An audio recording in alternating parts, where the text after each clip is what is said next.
Ini sebagai anggota dewan ya, saya mau tanya dulu nih, sebagai ibu gimana nih ibu perasaannya begitu mendengar, wah mau tatap muka nih sekolah meskipun terbatas, sebagai ibu dulu nih. Sebetulnya saya sebagai ibu dengan adanya tatap muka terbatas ini memberikan sesuatu hal yang buat saya ada baiknya. Kenapa saya bilang ada baiknya? Karena selama ini tidak ada interaksi antara guru dengan murid, dengan siswa. Jadi oleh karena itu tatap muka terbatas ini ada baiknya. Tapi juga banyak hal yang harus kita perhatikan aspeknya. Kalau sarana prasarananya sudah membaik, zona yang aman baru bisa diizinkan. Jadi banyak hal yang bisa harus kita teliti dulu. Tidak bisa dengan begitu saja kita memberikan. Harus dipersiapkan secara matang. Dengan adanya tatap muka terbatas ini, jadi buat saya memang ada baiknya. Tapi kita harus tahu dulu apakah sudah siap dengan kondisi seperti itu. Ya, karena kita harus tahu dulu. Menurut saya guru-gurunya itu harus semuanya sudah harus divaksin. Sarana sekolah juga harus kita tahu harus apa saja yang sudah ada. Prokesnya, prokesnya, kesehatannya perlu kita perhatikan. Nah, lalu zonanya kita harus tahu izinnya dari Satgas, yaitu bupati dengan wali kotanya mengizinkan tidak, karena kita kan tidak bisa sembarangan sekolah seperti itu. Sebagai partner dari Dinas Pendidikan Provinsi Jawa Barat, Ibu sebagai anggota Komisi 5 DPRD Japar, bagaimana melihat kesiapan dari SKPD, terutama untuk bidang pendidikan di Jawa Barat? Kita tahu Jawa Barat itu dengan berbeda-beda, daerahnya juga berbeda-beda, jadi tidak bisa kita pukul ratakan. Nah, kesiapan itu kan kita lihat dulu zona mereka, apakah zona merah atau hijau. Nah, jadi dari situ kita mesti lihat dulu. Yang paling penting buat saya, guru-guru itu harus divaksin dulu. Nah, tenaga pendidik ya? Ya, tenaga pendidik. Apalagi Bu yang harus dipersiapkan selain tenaga pendidik harus divaksin?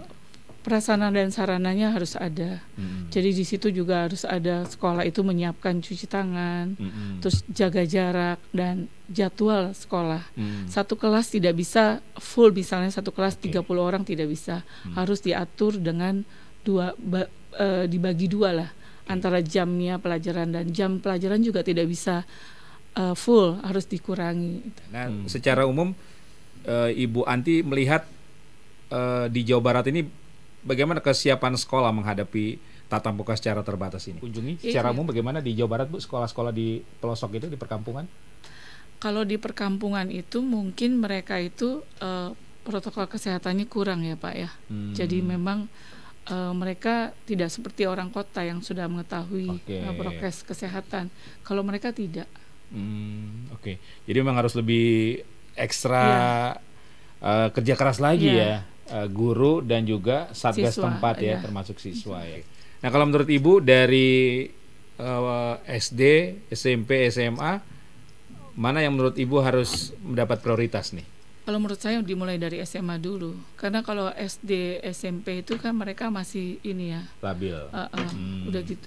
Dan orang tua mesti benar-benar ekstra perhatian terhadap mereka, karena untuk yang tadi saya bicarakan, mereka sekolah dan pulang itu harus tahu. Nah Bu, ini kan kalau urusan anggota dewan biasanya menyangkut anggaran ya. Ini kan pasti ada kos tambahan nih Bu ya. Pasti kan untuk sektor pendidikan nih, karena sekolah harus menyiapkan tadi itu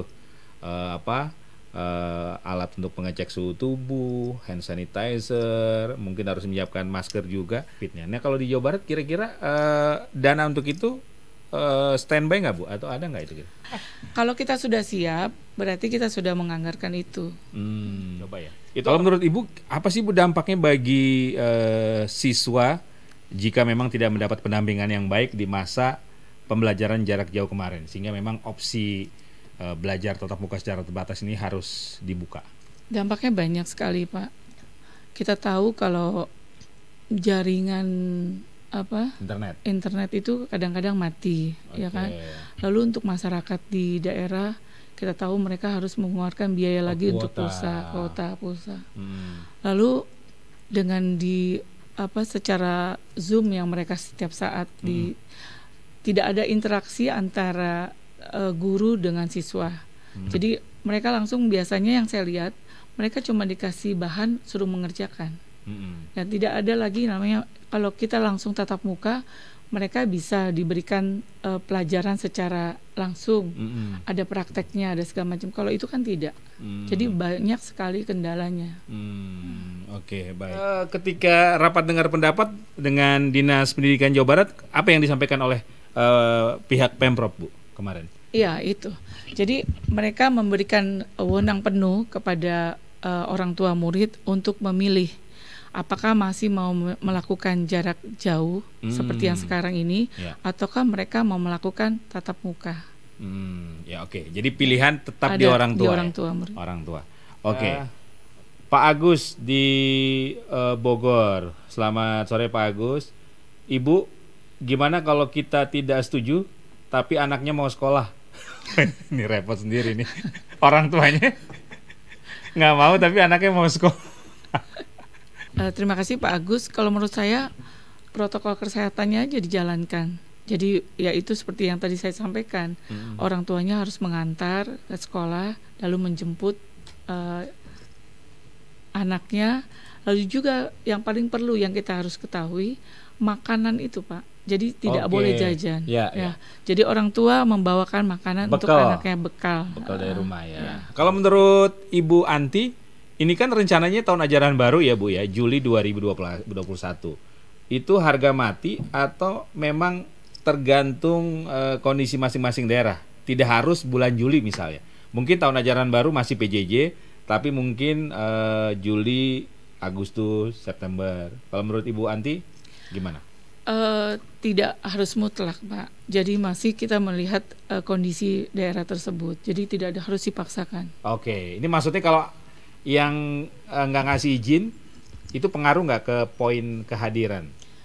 Tadi kan saya sampaikan kalau kita dengan TPM ini ada 2 opsi yang kita berikan kepada orang tua siswa. Jadi mereka yang memilih apakah mau tatap muka ataukah mereka mau PJJ. Oke. Iya, artinya kayaknya masalah kehadiran belum jadi belum inilah ya jadi poin ya. Karena masih situasi pandemi ya. Oke. Karena sekarang ini kan masih terbatas, Pak. Masih terbatas. Oke. Nah, Bu, biasanya yang berat nih apa ya? Istiqomahnya nih, Bu. Konsistensinya ya. Biasanya mungkin kalau minggu-minggu pertama, bulan pertama masih ketat tuh semuanya tuh kan. Masuk diperiksa di dalam, jaga jaraknya aman, bla bla bla bla. Nah, biasanya nih kalau udah lewat sebulan, nah ini suka kendor dan sebagainya. Nah ini bagaimana Bu bentuk pengawasannya menurut anggota dewan ini? Harus diawasi Pak, kan guru juga harus diawasi di situ. Dia mempunyai tanggung jawab terhadap siswa-siswanya. Jadi itu guru juga menjadi peran penting di situ. Oke. Baik. Karena harusnya nanti ada evaluasi per 3 bulan ya Bu ya, betul. Untuk tiap sekolah dan tiap wilayah ya. Kira-kira ini lanjut atau enggak ya? Oke. Pesan dari Ibu Anti ya mewakili wakil rakyat di DPRD Provinsi Jawa Barat, khususnya untuk warga Jawa Barat dan juga secara umum untuk masyarakat Indonesia, untuk orang tua murid, apa yang harus dipersiapkan, apa yang harus diperhatikan agar uji coba pembelajaran tatap muka ini berhasil dan tidak menimbulkan masalah seperti tadi kekhawatiran ya. Kayak kira-kira kalau ada kasus COVID di daerah yang menggelar belajar tatap muka, apa yang harus dilakukan? Mangga Ibu Andri. Kalau menurut saya, kalau memang yang pertama itu kayak tadi saya bicara masalah guru yang sudah harus divaksin secara keseluruhan. Lalu sarana sekolah. Lalu prokes kesehatannya harus diperhatikan. Kalau itu semuanya sudah berjalan dengan baik, saya rasa bisa dilakukan sekolah tersebut. Jadi saya berharap sekolah-sekolah yang ada di Jawa Barat khususnya harus mempersiapkan dari sekarang untuk nanti bulan Juli. Masih ada beberapa bulan, ya kan? Jadi orang tua murid juga, orang tua siswa harus benar-benar juga memperhatikan anaknya, khususnya untuk SD, SMP. Mungkin kalau SMA, kuliah mereka sudah mengerti ya Pak. Jadi itulah. Jadi sekolah-sekolah, saya berharap semua sekolah yang ada di Jawa Barat mulai detik ini, mulai saat ini harus mempersiapkan itu semua agar kita juga terhindar dari penyakit itu. Oke, baik. Sekarang sebagai ibu nih, pesan apa Ibu kepada emak-emak tadi seperti Ibu Lucy misalnya di satu sisi masih khawatir mau mengizinkan sekolah, di satu sisi kasihan juga ngeliat anaknya di rumah dulu ya. Sebagai ibu mungkin apa nih Bu pesannya? Pesannya ya itu, harus menjaga kesehatan. Jadi anaknya itu memang benar-benar harus diperhatikan. Karena mereka ya harus diberikan, misalnya harus cuci tangan, harus pakai masker, jaga jarak. Saya rasa kalau itu dilakukan, insya Allah lah.